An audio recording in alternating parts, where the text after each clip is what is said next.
Hello guys, hotel রংধনু আবাসিক hotel থেকে 12 জন নারী 12 জন পুরুষ আজকে ডিবির অভিযানে এবং ডিবির অভিযুক্ত কর্মকর্তা একসাথে ছিলেন।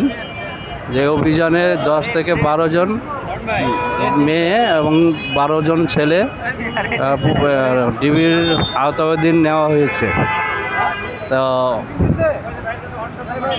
দৈনিক আমার প্রাণে বাংলাদেশ ডেস্ক রিপোর্ট ফারুক আহমেদ পাটোয়ারি।